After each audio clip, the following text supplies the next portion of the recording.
Hello, hello, hello. Welcome in. My name is Angel, and I am in the practice of making more space for my natural soul's expression and invite you to come along with me. Holy Toledo. I wasn't necessarily aware or present enough to be aware that even if a change or a transition is of good nature, it can still ignite or activate some survival mode patterns. You know, I found myself really questioning my mission, my vision, my plan, uh, even though things were sent to me or I was guided to execute in a certain way. In the middle of all of the messiness, I didn't realize that my nervous system was like really shaky there for a second. But something really cool happened to me this morning, and I'd love to talk about it. I'm going to get quiet and see if my soul can't help me articulate the experiences in a cohesive way.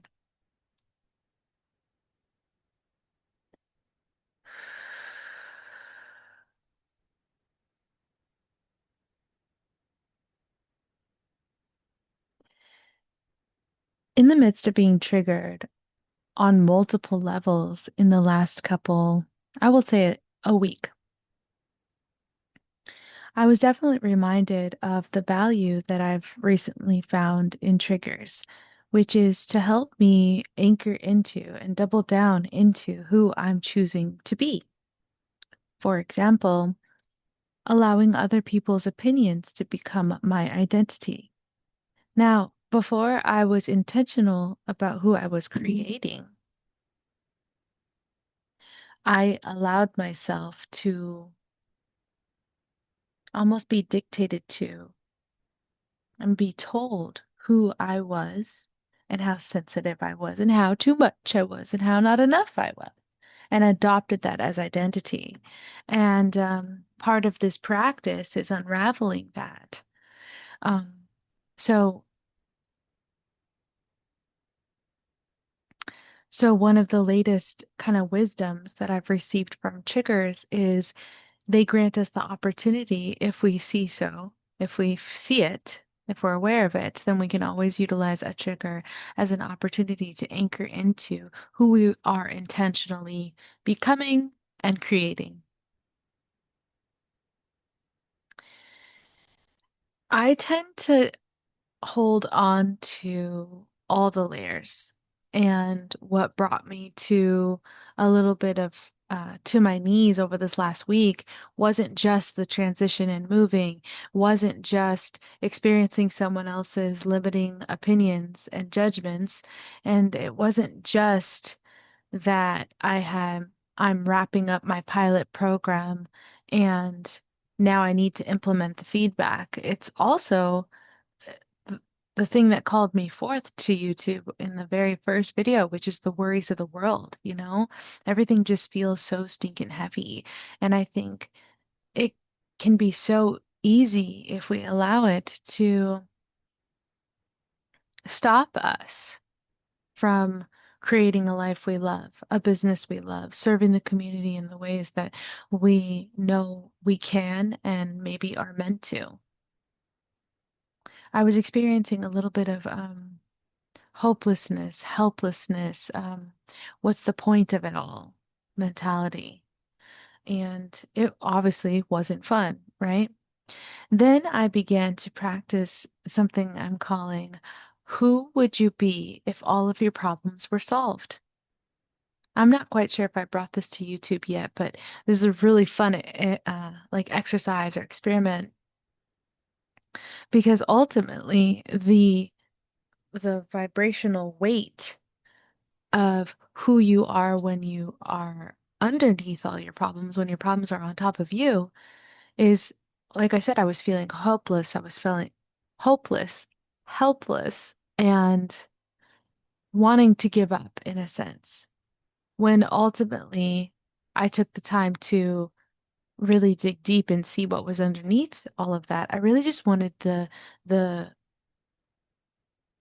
I wanted to feel stable in the midst of transition. And this is what I was talking about. Even if it's a good transition, survival mode can still creep up, you know? Is this stable? Is this safe? Am I safe? Is this going to work out?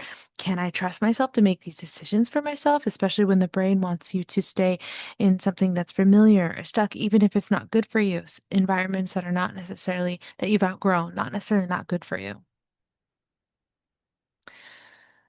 Okay, where am I going with this? Where I'm going with this is when I took the time to become aware of what I was fretting about, which is all those layers I was just talking about, and really look at the needs that are underneath it, and the survival mode pieces, I was then able to ask myself, okay, wait, I became aware of what I was worrying about.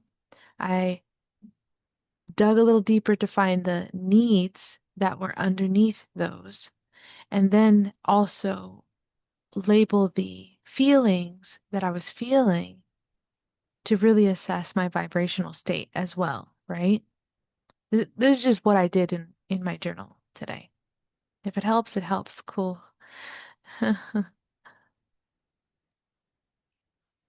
So now we're aware of all the layers, we're aware of the needs, and we're aware of our emotional state, which was very lower vibrational. And it was showing up as paralysis. Now, my nervous system's reaction when overstimulated is to freeze. And so I just found myself kind of pacing back and forth, trying my morning routine. Nothing's working because I wasn't getting clear, right? So then I sat down, did all these things. Okay. Now, the next level after really feeling into that vibrational state that I was feeling, I ran the experiment and the practice that I'm trying, which is to ask myself, who would I be if all my problems were solved? And so I went through each of my layers of worry, anxiety, guilt, shame, all of the things. And I, what did I do? For some of them, I just kind of asked myself, well, what's the opposite of that? If I want to feel opposite, what's the opposite? And can I shoot for that or a general version of that? But then for others, it really was a flipping of the script. It was an assessment of what is the story that I'm telling myself behind why I'm feeling this way.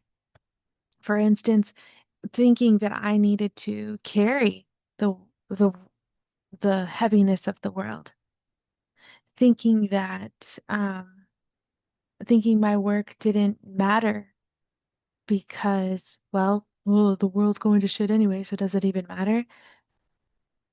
Flipping the script of what was the other one? Allowing other people's opinions to become my identity, and that giving up piece, right? Should I just give up? And in that process, I really had to feel like embody the shift of each story.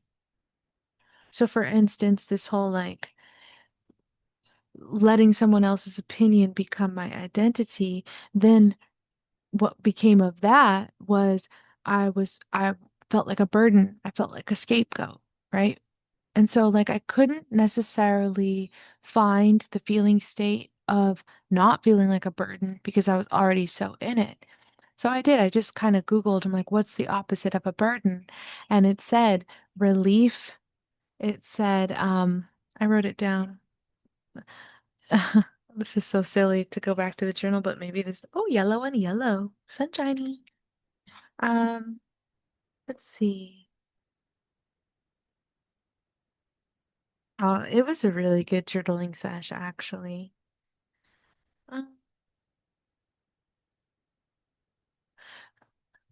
So the definition of a burden was to take without care, but to flip the script and to return home to truth, it's important to remember that I am deeply considerate, I am self-aware, and I'm reflective, and and I aim to be emotionally responsible, right? And so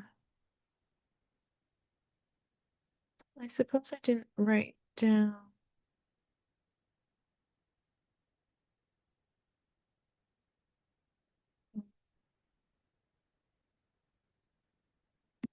I feel as though I'm taking too much time.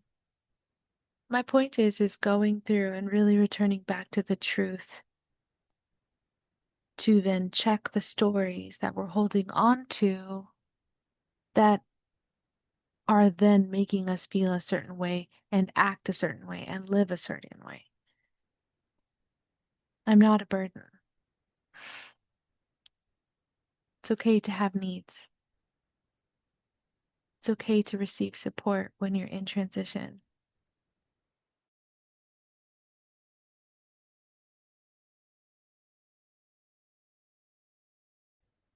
Allow your character to outlast someone's temporary opinions of you.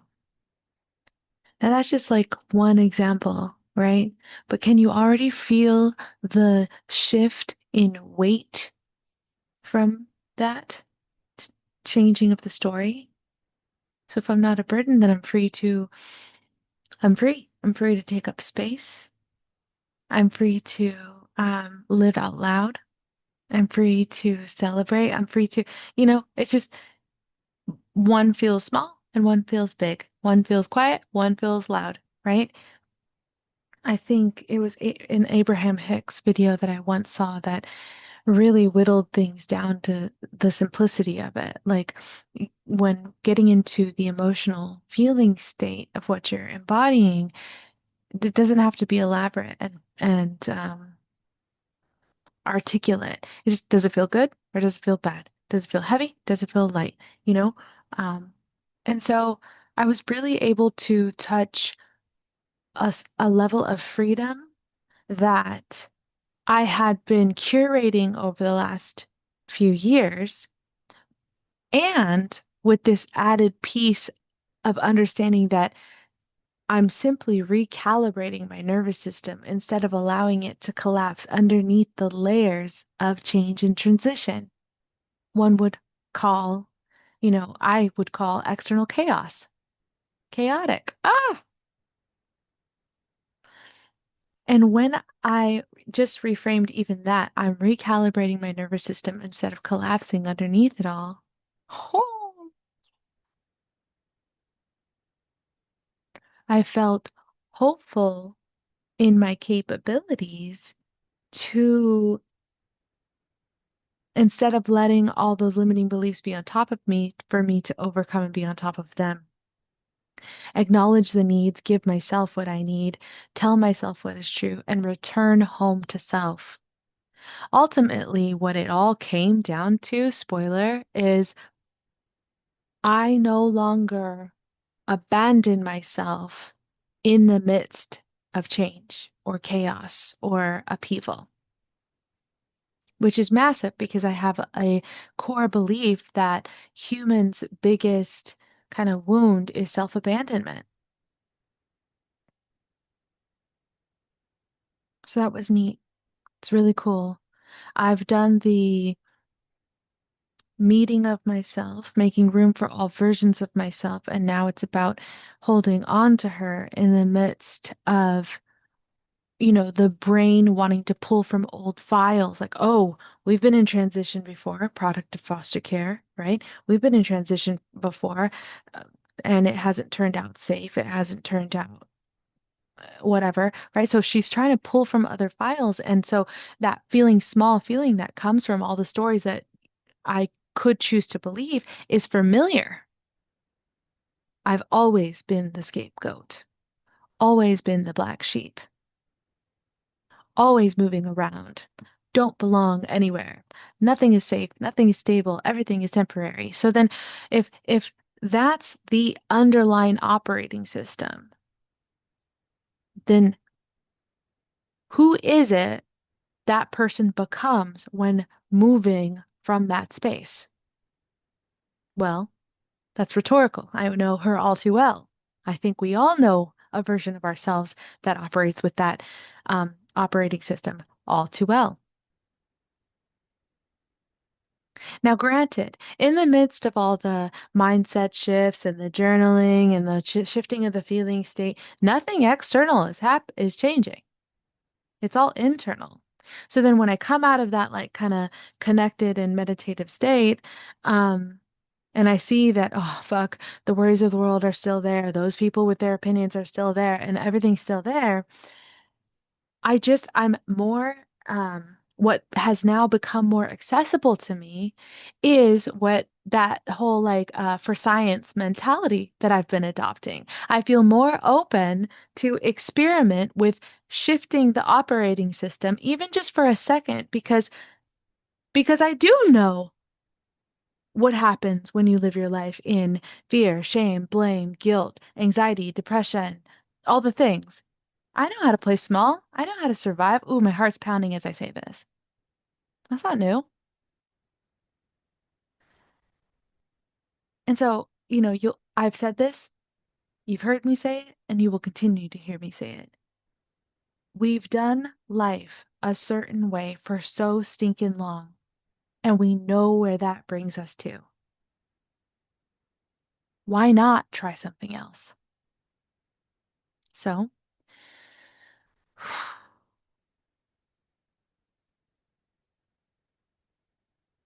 I can hear my ego kind of say, "Well, this is nothing new. You returning home to you is not new." And I'm like, mm, in the midst of transition and change and upheaval, even if it is a good transition and change, I've almost always allowed myself like a month's worth of like a depressive state because which was really just my nervous system needing to recalibrate.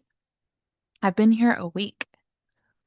I'm extremely proud of myself to be feeling the way that I'm feeling now and to have done the work and to become aware. But that's all dovetailing off of the work that I've done. So this is just a testament. And I truly believe this, lives don't lie.